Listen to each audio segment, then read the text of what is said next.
Berjumpa kembali bersama saya Sandro Jabrik Wong Ganteng Sakdonyo.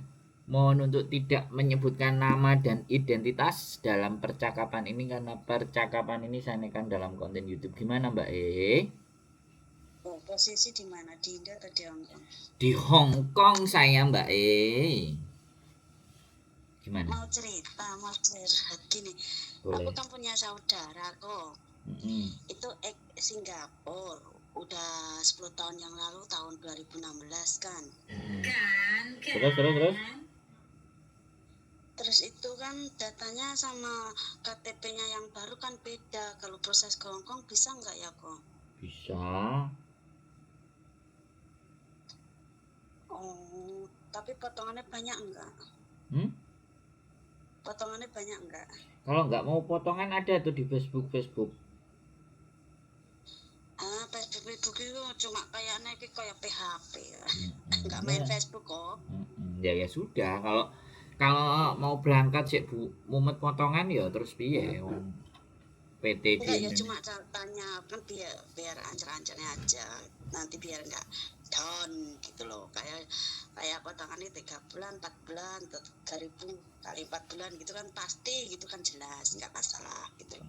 Karena ini kan beda data itu potongan pasti angkanya ya saya ngomong aja maksimal bisa sampai 2.300 kali 6. Kalau nemu yang pas nanti diproses ya bisa jadi 2.500 kali 4. Kan kita nggak ngerti soalnya ini beda data. Nah itu kan maksudnya ya seperti itu yang disebutkan kan, berarti kan pasti otomatis kalau 2.600 kali 6 itu kan jelas gitu masih ada sisa gitu loh maksudku. Itu kalau tapi umurnya udah 38 gini kok, untuk 2016 dia ke Singapura 2 tahun finish, terus di rumah lama kerja di kafe di Jakarta gitu. Terus proses lagi kalau nggak salah 2021 dan 2022 itu di Dubai. Terus paspor yang di Dubai itu ditahan imigrasi karena dia jobnya tidak sesuai gitu loh, dia kabur gitu loh. Terus kabur otomatis kan ditahan, dideportasi toh. Terus ya selama di sana mengikuti proses akhirnya dikasih paspor SPLP gitu. Dan lama di sana 1 tahun mengikuti proses di sana, ketik pulang di Indo. Nah di rumah 1 tahun ingin kerja lagi gitu loh. Nah kerja lagi tak lihat paspor yang lama sama EKTP sekarang nggak sama tahunnya, kelahiran tahunnya itu nggak sama gitu loh. Terus dia nggak pernah ke Hong Kong? Belum pernah, makanya pengennya kerja di sini. Tapi umurnya udah 38. Tapi dia bahasanya bahasa Inggris. Bahasa Kantonis kalau belajar pasti bisa lah, pasti cepat nyambung karena kan menurut saya bahasa Inggris sama Kantonis contoh lah. Bisa bahasa Inggris pasti bisa Kantonis lah. Oke, saya kan gini loh kok. Kemarin itu bulan 10 udah saya masukkan PT 1 bulan di saya suruh di PT itu kan menurut saya untuk belajar dan biar cepat adaptasi, terus menyesuaikan, terus biar cepat kalau ada majikan interview biar cepet nyantol. Ternyata di PT cuma dipekerjakan, disuruh piket, nggak ada tempat mengajar. Akhirnya saya keluar. Saya 1 bulan di situ, dia udah ikut OJK. Saya suruh keluar aja di rumah nunggu proses yang pasti. Kalau ada coba tak carikan info yang paling bisa, cari majikan dulu. Kalau dia masuk PT gimana prosesnya gitu. Udah. Terus gimana solusinya kok? Kalau saya ngomong sampean dengerin ya, jangan saya dipotong ya. Saya ngomong dulu di depan. Ya. Karena biasanya orang-orang yang sudah merasa pintar di Hongkong itu kalau saya ngomong dipotong. Nah ya makanya sekarang ganti saya ngomong, sampean yang dengerin ya, oke? Kita sepakatan dulu ya. Jadi gini ya Mbak, proses itu sebenarnya tidak ada yang bermasalah. Nah kalau sampai memang proses dari masuk ke PT, automatically karena tidak ada rekod mbaknya masuk ke Hong Kong, otomatis karena Hong Kong adalah Kantonis, ya pastinya akan dimasukkan ke PT. Nah inilah kelemahannya anak-anak baru hari ini. Itu merasa bahwa aku wis iso bahasa Inggris kok aku ya kudune budal. Lah sedangkan kebijakan PT kan nggak begitu. PT kan melihat dari sisi dia bahwa mbaknya tidak ada pengalaman di bahasa Kantonis. Ya, lebih baik supaya nanti tidak diserahkan ke majikan dan akhirnya belgedes, ya kan? Karena Hongkong ini adalah Kantonis, ya mau nggak mau dia masuk ke PT ya pasti akan disuruh begitu. Kalau ternyata di dalam PT itu tidak ada pelajaran bahasa Kantonis, berarti salah milih PT. Sesimpel itu, sederhana sekali, ya kan? Nah, sekarang kalau misalnya minta dibantu dengan proses dengan kita, sekali lagi kita hanya tempat untuk membantu proses. Ya, sekali lagi kita tidak menggaransi dan menjamin majikan itu baik. Makanya saya sampaikan dari sejak awal, saya nggak pernah menjanjikan majikan saya baik. Saya menganggap semua majikan itu belgedes. Majikan itu akan menjadi baik ketika sudah tahu dan memahami cara bekerja kita. Nah, seperti itu. Jadinya sampai nggak tahu selaku kakaknya, iparnya, kakaknya, adiknya, atau siapanya, atau apapunnya. Saya sampaikan jelas, lugas kepada sampean dulu. Semua di Hongkong hampir 90% sing rasane nangis, semuanya kerjaan serba salah, ya, bayi nyecret, sembarang kalir, semuanya nggak sama, itu sesuatu hal yang wajar, itu yang harus disampaikan. Terus yang kedua, saya cerita lagi ya, itu dari faktor majikan. Anggap aja semua majikan sama, saya nggak akan membedakan, semuanya pasti belgedes. Di tahun-tahun pertama, di awal-awal kontrak itu wis pasti belgedes. Kalau dianya nggak niat, nggak sanggup dan cuman ebrekenyes, ya jangan berharap untuk main ke Hongkong. Atau cari jin Hongkong itu kekuatannya panas gitu. Jadi kalau kita nggak tahan panas, ya kebakar jatuhnya. Nah, itu yang pertama. Terus yang kedua, proses bagi kami tidak ada yang bermasalah. Apapun ceritanya, mau dokumen, mau apa. Yang bermasalah justru biasanya adalah manusianya yang tidak siap. Ya, disuruh begini nggak mau ikut aturan, disuruh begitu nggak mau ikut aturan. Karpe dewe. Jadi nih kalau kita bantu orang, terus yang dibantu sak karpe dewe, kira-kira perasaannya sampean bagaimana? Wis tak critakno pahit ae. Aku bukan seseorang yang bantu orang terus manis-manis. Karo aku majikannya baik, karo aku enak, bonusnya enak, potongannya cilik. Oh tidak, kalau sama saya lo ya, fair-fairan. Jelas aku akan bicara pahit, ya karena di sini hampir semua yang masuk di PT tiba-tiba langsung enak. Itu 1000 cuma ada 1. Iya. Masalahnya gini loh kok, dulu itu aku masuk PT niatnya untuk belajar bahasa Kantonis tujuan ke Hongkong. Nah, di situ waktu 1 bulan itu tidak ada mengajar Kantonis, malah disuruh belajar bahasa Inggris. Katanya pihak PT kalau belum dapat majikan belum boleh belajar bahasa Kantonis. Dan akhirnya tiap malam saya darling setengah jam telepon dia, tak ajarin terus, ya saya yang capek toh, saya yang kerja malam ajarin dia. Akhirnya tak suruh keluar dulu gitu, cari TPT yang tepat dan bisa benar-benar sanggup mengurus datanya gitu loh kok. Ya sudah, nggak perlu sampai baleni ping 10 mbak, udah anggap aja salah masuk PT, jangan sampai cerita lagi.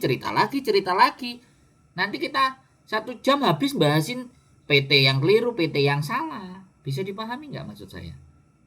Udah itu pengalamannya sampean bahwa sampean nggak layak masuk ke PT itu. Karena tidak ada PT yang naik ke Facebook. PT-PT yang berani naik ke Facebook itu yang sudah reputasinya tinggi. Jadi kalau reputasinya tinggi, bukan PT yang butuh kita, kitanya yang butuh PT, kan jadinya seperti itu. Jadi sekarang apapun ceritanya, kadang sekali lagi aku ngomong, orang buka PT di Indonesia itu nggak ngerti seluk-beluknya Hongkong. Asal cukup punya duit, ya. Kemudian ada satu manusia ex Hongkong lah taruhlah, yang ngerti prosedur, ngomong sama yang punya duit, ayo bantu kayak gini. Lah sampean ya tahu lah, mohon maaf saya tidak mendiskreditkan. Setiap lulusan dari Hong Kong, saya tidak mendiskreditkan. Kalau orientasinya orang yang punya duit itu kan ya nyari duit lagi, bukan membantu. Bisa dipahami nggak? Beda lagi kalau yang punya PT itu kontring. Nah, langsung aja tak sebut. Beda lagi yang kalau yang punya PT itu misalnya Miss Uni, tak sebut sekali lagi. Beda lagi yang punya PT itu Yat Isam, yang memang merasakan pahitnya persoalan-persoalan di Hong Kong. Bisa dipahami nggak maksud saya? Jadi biar sampean itu juga memahami orang-orang yang punya PT di sana itu hanya orang-orang yang kaya yang tidak pernah merasakan kehidupan domestic helper di Hong Kong kayak gimana, sehingga ya kan yang ada dalam benak mereka adalah cuan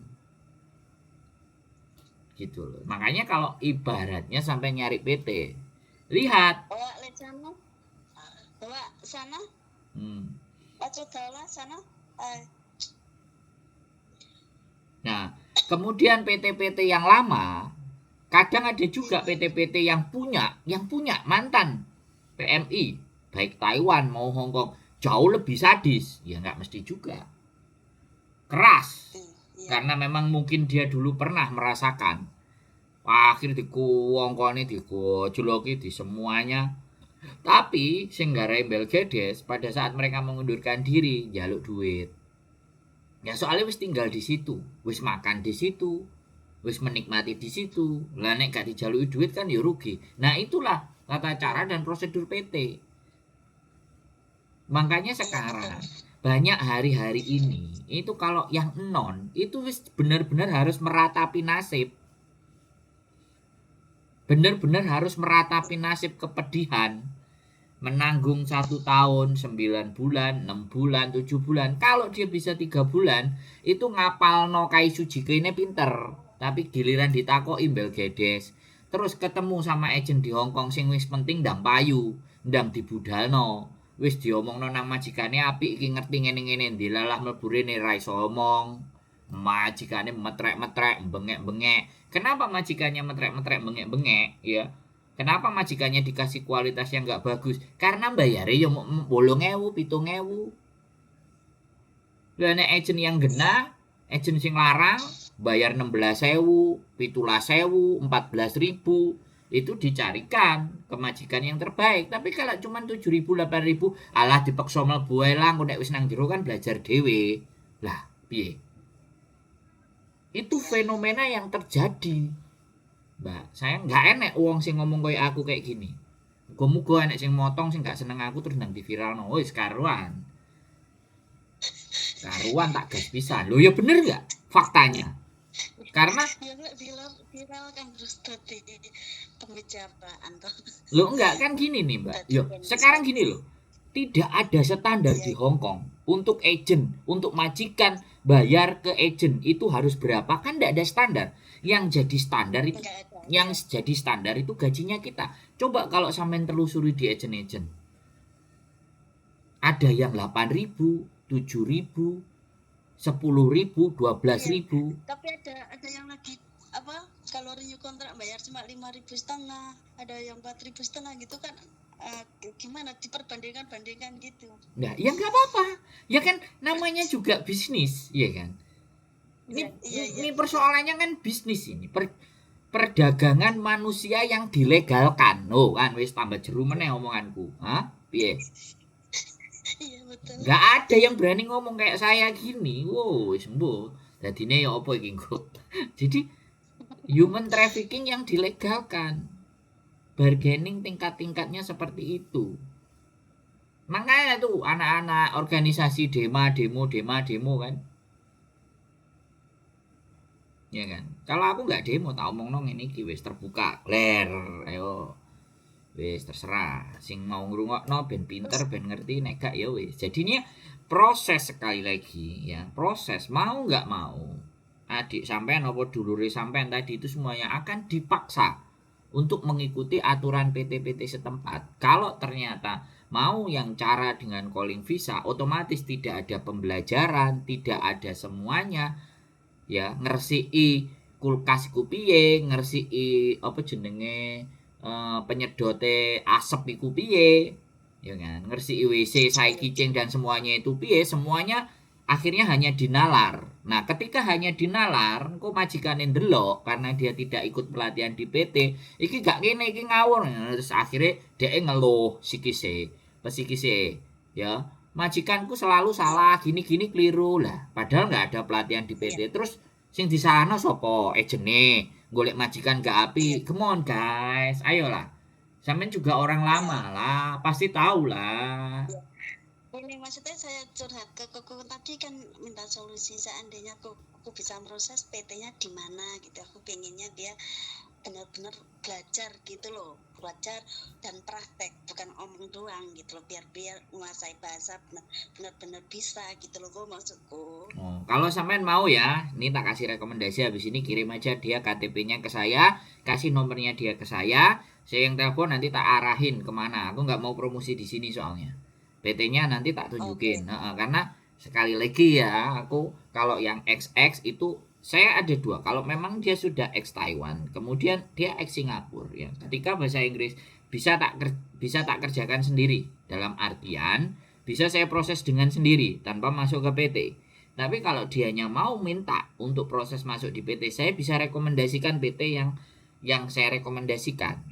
Kalau Saya pengennya dianggap gini non. kok, aku pengennya dia ki benar-benar menguasai bahasa dan bisa praktek, cuma nggak calling visa boleh, tapi kan dia harus masuk PT, ikut pelajaran apa yang ada di PT gitu, nggak enaknya doang gitu, biar sini nggak kaget juga. Ya berarti Tujuan kan saya gitu loh. dianggap non, kita anggap non, sudah, wis. Iya non, gini kan dulu kan aku bilang 2016 itu kan otomatis paspor kan udah kayak bagian paspornya udah hilang, nggak ada, kan cabut data, otomatis pakai EKTP yang baru dan KK baru itu kan sama akte beda lagi tanggal lahirnya, berarti kan mulai dari nol gitu loh. Itu agak ruwet juga nanti kalau di PT saya yang non Ya ini juga. makanya Sebentar, aku ngomong dulu. Di PT saya yang maunya non ini ya, sekali lagi. Makanya kan saya harus ketemu anaknya sendiri. Saya nggak mau ngomong sama sampean. Saya ngomong banyak sama sampean. Ternyata aku nggak ketemu sama anaknya, nggak ngobrol sama anaknya, nggak paham dengan anaknya.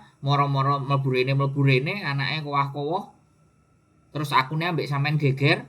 Nah, masalah. Nggak mau saya. Makanya kita ngomong dulu.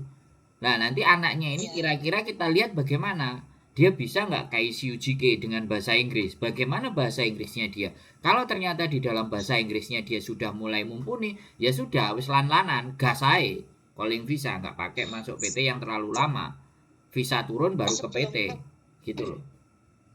sebelum Koko ngomong sama anaknya, aku jelaskan dulu dia itu karena umur udah 38 mungkin agak lemot ya, terus Ya, agak intinya lambat sampean gitu, nggak usah, dia bisa. nggak gini, saya kasih tahu, sampean nggak usah presentasi sama saya.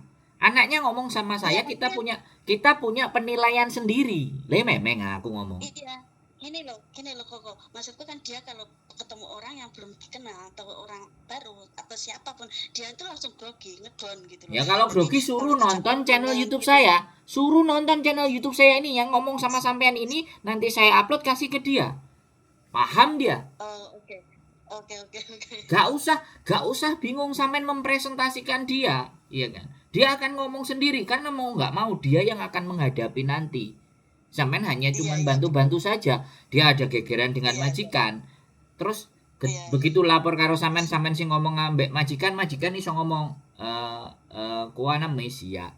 Lehai pinto, lehai pingkoa. Kayak gitu terus gimana? Nah, Yang membantu itu dirinya, yang membantu dia nanti ya dirinya sendiri. Makanya dari sejak awal nggak usah iya ditimang-timang. Udah masukin aja ke got, ke sumur, ke opo, ben gojekan, ben dia berusaha sendiri mencari dunianya. Semakin dalam, masuk ke sini kelar itu nanti. Iso bertahan sampai satu kontrak, the best. Bertahan sampai potongan, oke, rada apik. Bertahan 1 tahun setengah, nah wis. Nah kan sekali lagi, bisa dipahami nggak kalimat iya. saya? Jadi saya mending Oh, mending ribut di depan begini. Karena nanti ketika sampai memasrahkan kepada saya, tanggung jawabnya abot, Mbak. Jogo iya kepercayaan. Sampai wis percaya iya sama kita. Dilalah terus nanti meleset. Kalau tak kontenin kayak gini dari awal pun, dah aku ngomong kaitan kok. Nah, enak toh. Buktinya enak kok. iya iya Nah, jadi iya nggak ngeles gitu loh. Oh, nggak sampai di Hongkong terus dimaki-maki terus diulehno meneh. Nah, mending sadurunge budal digas dhisik. Ya kan? Kan ada yang Iya, cerita sudah nyampe sini malah diusir pulang. iya banyak Oh, kayak pernah gitu denger nggak? kasus. Pernah denger nggak? Di Iya, iya, salah satu agent, nah, wis tenar. Tas teko, gurung mlebu majikan wis diulehno. iya, iya. Ya kan bahaya kalau kayak gitu. Coba bener nggak? Iya betul. Di konten Berarti lagi. nanti Nah, aku nah, kirim ektp-nya ke Koko sama nomornya nah. gitu ya. Karena gini, sekali lagi saya bilang akan ada dua seleksi. Yang pertama kita coba dulu, dia suruh bikin rekaman, dan kita akan ngelihat bahasa Inggrisnya. Kira-kira layak Oh, nggak? rekamannya udah dikirim ke saya, God. Ya sudah, pokoknya kasih nomornya dia. Kalau dia grogi-grogian, suruh ngelihat channel YouTube saya. Sandro Jabrik Wong Ganteng Sak Donyo. Lo enak. Iya, iya. Iya, Nah, iya. jadi biar dia itu ngerti, oh singkatnya tak adepi kok koyok demit ngene nek ngomong kok nyente ngene lah kayak gitu-gitu loh Mbak Sampean kan you know Iya, lah, sampean kan paham gitu loh. Kalau sampai nonton konten saya. Jadi saya itu benar-benar memproses seseorang itu dia sadar diri ya kan. Kalau kata konten sebelah sadar diri, sadar rai, sadar posisi lah kan. iya betul. Kata-katanya tak pakai gitu loh karena menurut saya itu layak untuk kita sampaikan bahwa kita harus posisi kita seperti apa. Kalau memang dianggap mau dari yang nol ya siap-siap 6 bulan sampai 1 tahun kita belajar tok. Kalau ternyata memang bisa dalam 3-4 bulan ya berarti ada rezeki, ada majikan yang mau gitu. Nah makanya kan kita timbang dulu nanti apakah kita masukkan termasuk yang X karena bisa bahasa Inggris atau kita balikkan kepada yang non untuk belajar, kan begitu ceritanya Mbak Iya, iya, oke. Terima kasih. Heeh. Berarti ini langsung kirim nomornya. Ya jangan nomor saya kirimkan ke dia atau Oh enggak, maksudnya KTP-nya dia kirim ke Koko gitu maksud enggak saya. enggak dianya aja yang Enggak. menghubungi saya, nomor saya yang kasih ke dia biar dia Oh berjuang gitu. sendiri ya, biar Oh dia gitu. berjuang Ya. sendiri, biar dia belajar ngomong sendiri ya. Terus Oh kalau gitu. sampean bilang dia nanti grogi, kasih channel YouTube ini, channelnya kamu tonton dulu, kalau kamu sudah Oh siap ya. ini nomor teleponnya. Wih Enggak lah. masalah kan nomor nomor Koko kan saya tulisi Miss Yuli, nanti kok yang telepon laki-laki dia kaget lagi, bingung lagi gitu. Ya kalau merasa bingung-bingung yang golek gocean toh mbak, tangannya kon gocean opo kayak pring opo-opo, paham nggak? Iya. Ya kan channelnya saya yang dikirim kan itu, ini kan lanang toh mbak. Lah engko nek Iya, aku tapi ambek aku ambek pas wong lanang terus nomor yang tak kasih nomor perempuan kan Miss Yulinya itu waktu itu aku nyimpen nomornya. nah, sekarang ya kan istriku kadang-kadang ya proses, istriku kadang-kadang ya wis turu. Ya sekarang yang ngasih Iya, penjelasan kan saya toh mbak. iya, iya, iya. Ya kan. Kalau ngomong sama Iya, Miss Yuli, saya ngerti ini Mas Andro. Boleh nggak saya berbicara saya Miss Yuli? Lah sekarang ngomong sama saya aja, jek kaweden dan sembarang barang. Apa meneh krungu suarane wong Hongkong? Dadae sing suarane kok bledek. Terus piye ja? lah iya. Loh kok bukan lah iya ya, justru dari awal kita kenalkan hal-hal sing nggak bisa dia prediksi gitu. Hongkong ini unpredictable. Wong anggap 10 juta lah tapi digetak karo majikan wis mlungker, wis nangis, 2 minggu nangis, 6 bulan nangis, awake kuru, ya piye. Masuk kudu saya jelaskan juga sama sampean. Sampean kan udah paham toh, Mbak? Iya. Nah, makanya biarkan dia lepas. Ojo dilulu.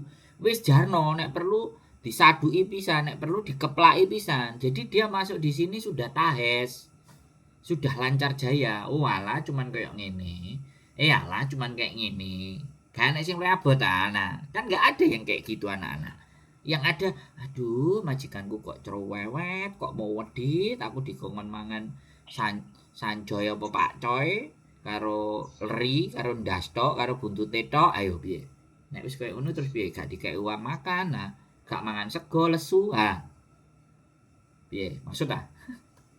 Omonganku panjang kali lebar loh mbak, makanya Jangan sampean terus yang ngelulu dia dan ngasih ini nomor, ini silahkan, ini silahkan, silahkan. Kalau semakin sampean ngalamin, semakin saling manjain, nyampe di sini sampean nanti yang akan susah. Disombat-sambat itu. Nah, saya nggak mau begitu. Iya, betul. Nggak ada waktu sambat di sini. Di sini sudah kerja, di sini sudah praktek, bukan latihan lagi. Dan kehidupan di sini nyata, bukan angan-angan, bukan tembung jari ini. Jelas, wong Cina, Hongkong ini bagian dari Cina. Ngerti deh wong Cina piye? Saya nggak mau rasis, tapi ya begitulah. Nggak usah kita bicarakan tentang suku dan rasnya. Sampean kan ngerasain. Ya harus kita biasakan. Oke Mbak E, kira-kira. Maksudnya kan kalau ada yang bimbing terus lebih tegas, karena mau nggak mau kan aku sebagai saudara, tadi aku kalau bentak sedikit kan nggak tega, nanti laporan orang tua aku, kok galak gini. Nah kalau orang lain kan beda lagi gitu, maksudnya lebih berani gitu loh. Ya nggak apa-apa. Gitu loh. Ya sampean ngomong galak, iya karena nggak galak aku nggak bisa bertahan di sini. Kalau kamu menganggap aku ngomong aja galak, ya jangan kesini kamu gitu.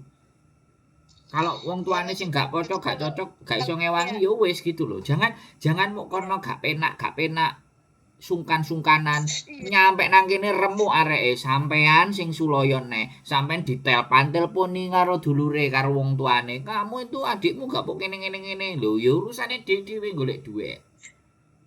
Lah DPT tak suruh keluar kan masalah gitu kan, gak ada itu majikan sambat aja terus interview telepon akhirnya wis keluar rasa aku tak golek solusi piye yang terbaik.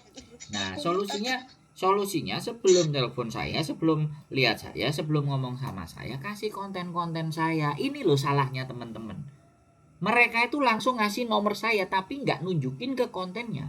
Kalau dia nunjukin ke kontennya, orang akan belajar dari kontennya. Orang memahami kontennya dulu. Hongkong itu kayak apa sih gambarannya? Oh begini ya, oh begini. Oke, ready siap, baru telepon. Intinya arek-arek ini ya gak ngerti. Ya, menurut saya tujuannya baik, tapi cara mentreatmentnya, nah, ngetreatnya ini loh, merawatnya itu dari mana? Kan kalau dia nonton kontenku, dia tahu bayangan Hongkong. Apa cerita di kontenku yang nggak ada? Saya aja nggak bahas orang mati, saya nggak bahas orang narkoba, saya nggak bahas orang hamil. Sebenarnya ada juga. Saya nggak bahas dihapusi garangan, ada semua toh, Mbak E. Iya. Nah kalau dia sudah memahami konten sebegitu beratnya dan dia mengurungkan niatnya ke Hongkong, bagus. Tapi kalau dia tetap ngeyel pingin ke Hongkong, berarti dia sudah siap dengan segala resikonya. Ngono lho Mbak E. Angel temen aku, anak-anak itu bantu saudara-saudaranya, bantu temen-temennya. Wah ya kenaan Sandro nek di-share, duitnya akeh kene ora oleh apa-apa. Pasti pikirannya itu. Dan saya nggak ada masalah. Silahkan semuanya bermain dengan cara berpikirnya masing-masing.